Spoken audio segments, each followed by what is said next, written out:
Guess who I met?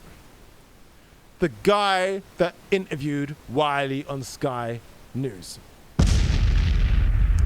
I saw him and I said, "Oi, you're the one that stitched up Wiley." He said, no. He said, no. It's not what you think.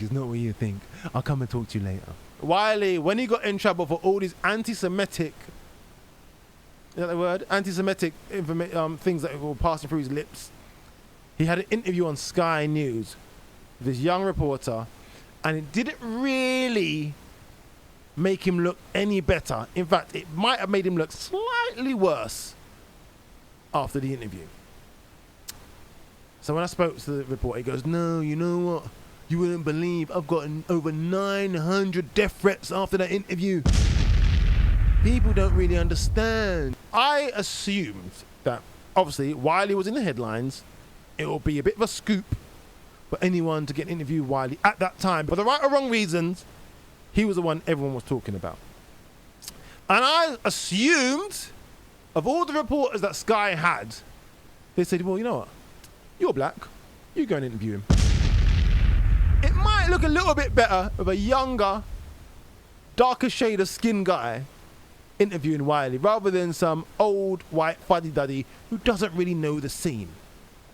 That would make sense. He said, "No, that's not what happened." So for those who watched the interview, this might be a bit of information for you that you might find interesting. Apparently, Wiley contacted him. This is what he said to me. Wiley contacted him directly and said, "I'm going to fly you out to where I live." I don't know if I'm allowed to say. I don't know if it's a secret.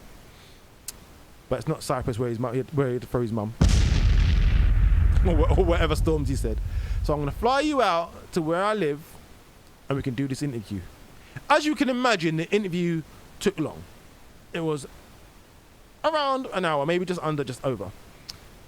Now, apparently during this interview, Wiley was shouting, jumping up and down, doing the most. If you don't know Wiley, you've probably seen him do something similar. So I can imagine that to be true. So apparently the interview took about an hour and then he had to edit it up. I assume that he took the video and gave it to the editing team and said, "This is the video, cut that up and make it as short as it needs to be so it can be placed in with the rest of the news." I did not know that this guy did his own edit. So he edited the video himself and submitted it to Sky News for them to air. My question was, why didn't you make it look favourable to Wiley? It looked pretty bad. He said, "No, well, you know what? I tried to be as impartial as possible." But I said there were other parts of the interview that were leaked, and we saw that he said other things that would have looked better in Sky News. He said, "Well, it was me that leaked them. I put them on Snapchat."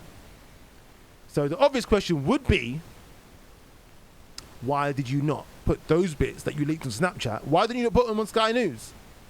But unfortunately, I didn't get a chance to ask him that because he got called and had to do a live broadcast. I thought I'd share that with you though.